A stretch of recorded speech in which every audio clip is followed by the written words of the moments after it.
Thank you. Charles, the question was, how important is it to be authentic? Yes, how important is it to be your authentic self on and off social media? On and off social media. Okay. Hi everybody, I'm Nana Clema. I create content mostly around wellness. My niche specifically is African informed wellness. So already like a huge sort of going with what well, I think authenticity is important, one, because it's less expensive than being somebody else. It certainly costs you a lot less to just be yourself than showing. And when I say cost you less, I'm not talking about like, you know, some big idea. I mean, literally, like cash-wise, it costs less to just be yourself and be where you are. So, number one, it's important to be authentic on social media because literally, your authenticity is all you have. And so, if that's not something you can't hold on to, I think that's going to cause some struggles like in real life. My entire platform has really been focused on authenticity because I literally just can't imagine being any other way. So I'd like to know, how do influencers sustain their authenticity, knowing that we are in a world where we are trying to sell something, right? I mean, we heard from panelists like Toby and everyone saying things about growing yourself, being consistent. But at the end of the day, social media, there's a way you position yourself. How do you position yourself rightly that you continue to stay true to yourself, right? Knowing that social media to you, there's a little bit of filtering, there's a little bit of pretense. So how do you really sustain yourself over time on a platform that constantly calls you to evolve over time? So let's ask that to Ifwa.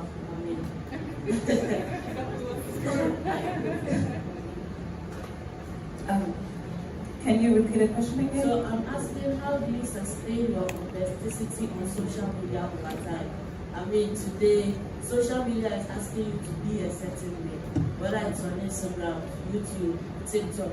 And maybe that same person you are, maybe you are showing a part of yourself, maybe this part of yourself, and your friends know you as this part. So how do you really sustain that image? And also, how do you not get into the area of you being schizophrenic, right? I think that authenticity is authenticity. Who you are is who you are. You can never change. So once you start a brand and people fall in love with that persona, it's easy to just like keep flowing in that persona because that's who you are. You're never gonna change, right? But in terms of evolving with like social media, trends come up, there are platforms that come up. You have to sometimes, tweak yourself a bit to fit a certain platform, a certain channel. It doesn't mean you're changing who you are. You're still who you are. And once you're authentic, it's easy to flow. People can resonate with you. There's consistency. There's not, today, Wilma, tomorrow, Nana Kunama, but the same person. But because it's who you are and it just comes easily to you, you don't change. That's just, it's going to be consistent. So once you're authentic, it's easy to be consistent and then people can just resonate with you. Yeah. So when it comes to the brand, working in Guinness and all, the question here is, how do brands choose influencers? Now, influencing means that you make such an impact on an individual or a behavior or something that gets people to react or change their mindset about things. So my question to you here is, do you believe that there's any influencer in Ghana, let me be a little bit controversial, that can maybe cause sales to slump in some extent? Do you think that we have grown as an ecosystem here in Ghana that, look, this person's voice matters so much that it can cause sales to slump, or their opinion matters that much? Do I think there is an influencer like that? Yes. Are there a lot? No. No. No. And don't get me wrong, right? Brands we are currently also in the evolving stage where we are not just jumping to partner with an influencer because they have millions of followers. Right now, we are looking to see which of the influencers or content creator actually can integrate with our brand. At first, we weren't doing that. At first, you have 100,000 followers, sign you on.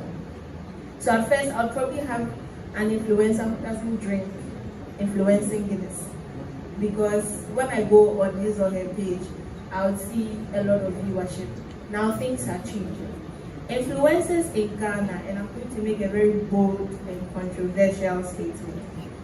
Do they really have influence? No. No. Content creation, yes. They are getting to the point where, maybe a Kylie Jenner will say, Snapchat is not in the new update is not interesting anymore. Snapchat will shut down. Are they there now? No, they are not. There are a few influencers who will say, guys, let's do this, and everybody will do this. And that takes a level of strategy and being a pro in your niche, like knowing your SHIT so much that people actually believe and will follow you like the gospel truth. Do I think we have influencers who command that kind of influence in Ghana? We're not there yet, but we're getting there. But we're not there yet. There's a lot of tension in the room right now since I said that. But guys, there is so much more that we can do. Are we getting there yet? Are we there? No. So I only have 2 minutes, so I will just round up with this question. What do you think brands are looking for?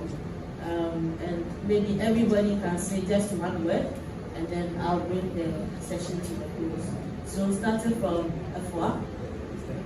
I think we are looking for authenticity, people who are themselves, because it's only being yourself that people resonate with you, people engage with you. Because we're looking for engagements now. I mean, it depends on the objective of the campaign, right?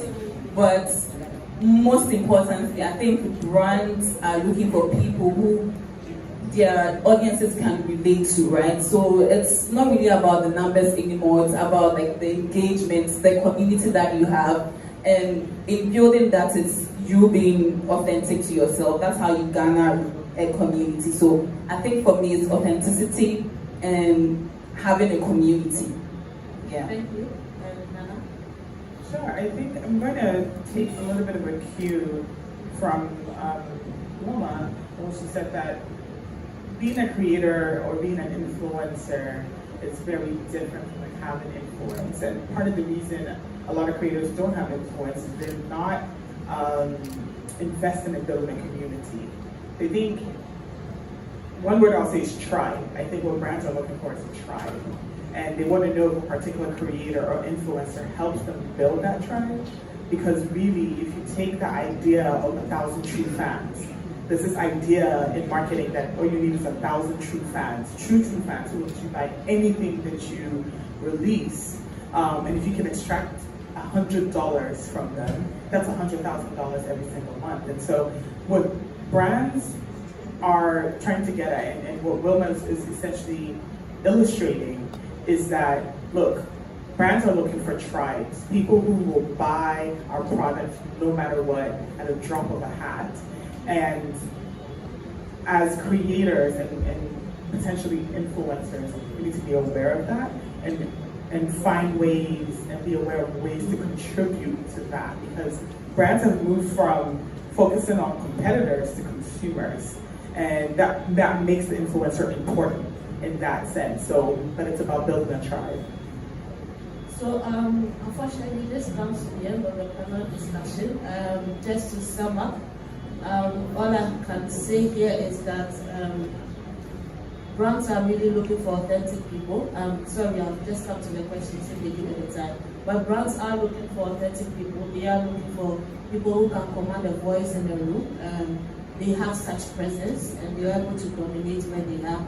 dominate the space and then have authority in whatever that they are looking into. So thank you so much to the wonderful guests, and then I would say thank you, and then please try to be a spark of influence in whichever area you are in. Thank you. Question. Yes, comment. Question. You have questions? Okay, sure.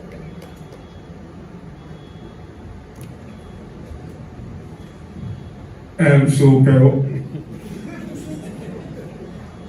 per what Ramadan said, Ramadan King said, yes, what she said be true. But how you people they treat us will make the people respect us. You understand? We will be the people. Bad man, if you in Nigeria, skit maker, I know if you just walk out, you know, you cannot just walk out to the skit maker and just do something about it. They are highly respected. They are highly respected. I know they talk about that, but everyone. You understand? If you give us the respect, you give us the zeal, make you feel like, okay, yes, make you never get this power, this guy get this power, Bessie get this power. Yes, if you make you don't say you get this power, you go fit now chance the power to on our own people. And we don't say, oh, but yes, so when I MD, first Ghana MD, they don't say, maybe Ghana was Ghana influencer also, guys, he's the good and we have the best now. If Asubesi is listening, we don't say, oh, okay, now, from today, let's adore Asubesi. So whatever reason we go do what we go say. And secondly, the power for Ghana here alone be kept, it be small. So that want to be a problem for us. Yes, it will be plenty. So if Nigeria, me as a Ghanaian, not going to go to any Nigerian blog and be like, well, Nigeria, if you don't get lights, everybody will come on me because they know what we support. We're not doing Ghana here. You understand? So that be the difference. You know, we read the content creators. It is made up of Ghana. Now we are here. We still there. Okay. Can I say something? Thank you very much for that made in Ghana. And that is why he's actually one of my brand partners for Ghana.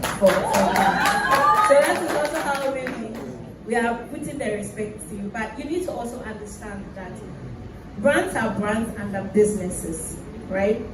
You spend money on something that will make you money. You get me? Influencers and content creators are gradually becoming a marketing channel. It's not in the future. It's not going to be a nice to have. It's going to be a must have. In the future, when influencer and brand ambassadors become so big like it is in other countries, instead of putting my brand on TV, I'd rather pay influencers. Do you get what I mean? But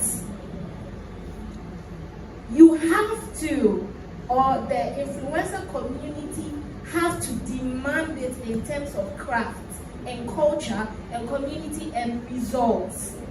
Like, why will I come and spend a lot of money and respect you if you will not give me the result I want? At the end, I want people to buy my product. I can do all the beautiful and nice things, but if people don't buy my product, how will I get the funds to do all the beautiful and nice things? So if you are able to prove with facts, with numbers, and that unfortunately is the issue with a lot of our content creators and influencers here in Ghana. You don't have structure. You don't have structure. We have to chase you to bring content. But if it's time for mentioning money, it's big money. And of course, you look at the results, then I'll look at the money and I'll say, is it worth the value? No, then I'll reduce it. And you see I'm not respecting you. Yeah, so thanks. Thank you. Okay, so thanks. So please, we hope we've answered your question, but I always say that if you demand respect, you also have to show up. Yeah, you need to command a presence. And that's how come you can start to influence people. We are looking, it's a business of money at the end of the day. Why should I put my money on you instead of TV? So please, if you want to be respected, demand that, carry yourself like that, exude confidence, and know your facts. Thank you very much.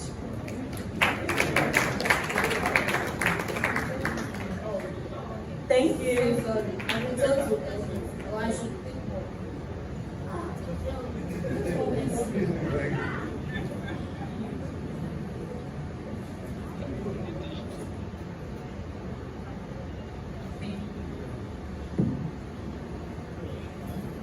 Hi everyone. My name is Tori.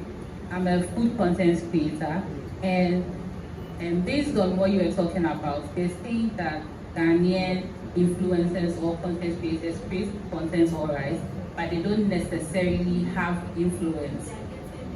They are getting there. So how do we get there? What is the there? And how do we get there? And you're saying that most influencers or content creators don't have structure. So how do you recommend we build structure? Or what is the ideal structure an influencer should have in order to command the influence that brands seek? So, Nana, would you like to take that? Yeah, I like, as someone who sat on both ends, as both a digital creator and also as an entrepreneur who sort of, as a brand, I'm looking through to say, like, what will it take for me to work with someone? I believe your first question was, how do we build that influence? I think that there's a lot of education that needs to happen. One of my biggest disappointments sometimes with people, especially people younger than me, I'm not gonna name names, but Gen Z. No, one of my biggest struggles when I work with creators in that sector is that y'all don't read. Read some books that really give you excellent insight on this stuff.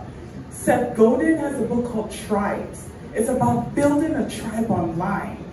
Read Made to Stick, which literally teaches us how to create communication that sticks in people's minds. It doesn't take much to really create community. Go and learn from the people who have done it well. But I will say this, that every successful creator, whether it's Jackie Aina or Huda, who started Huda Beauty, they were clear about the narrative they were building. It's not just, I create content.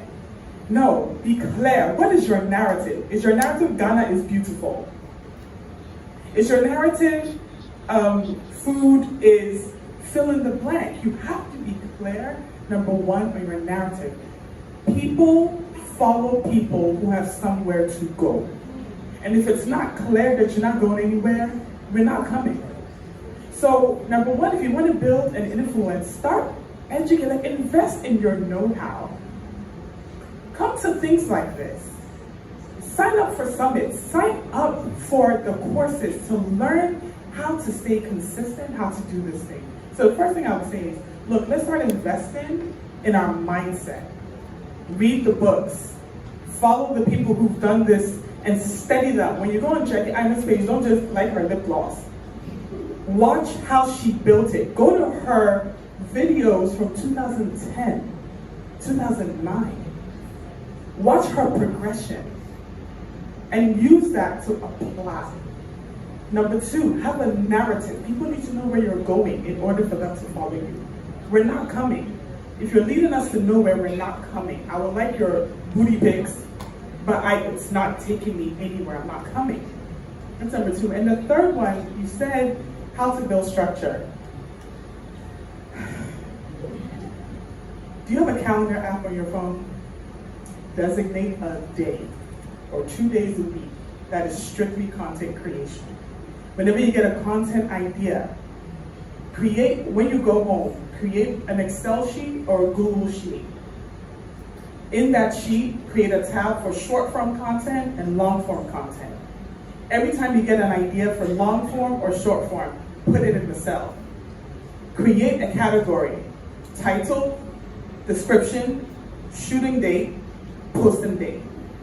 Put it on the Excel sheet for your short form, for your long form. Then you choose your shooting days. Mine is Tuesdays and Thursdays. I don't shoot every Tuesday, I don't shoot every Thursday. But if I'm shooting, it's likely a Tuesday or a Thursday. See what I mean? Decide within yourself that this is important enough for you to show up to it like you would any other job. And it will pay off, because then what you have is you have a model for consistency. And remember, if you want to build influence, you want to build a following, see, because there's levels to this. You get an audience, or you get a following, then you get an audience, and you get a community. And what you need to do is build a community in order to influence people. And we have to start out by getting into our mindset that when I come online, I'm going somewhere. And I'm bringing people with me. I'm driving this bus, and they're in there with me. Thank you so much. At this, when we talk about influence, it's not about having 100,000 followership, right? You can have 2,000, but when we come to your comment section, you have 200 people commenting. That is what we want to see.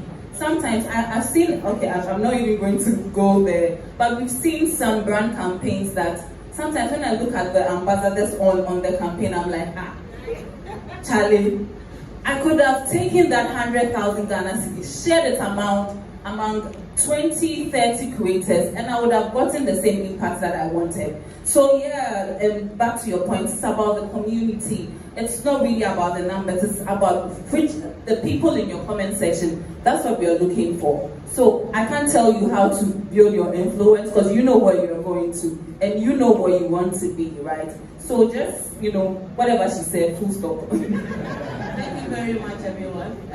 I know there are so many questions, but then again, yes, the voice in my head. So please, I'm really sorry. I wish we could have been here much earlier, but thank you very much and have a wonderful day.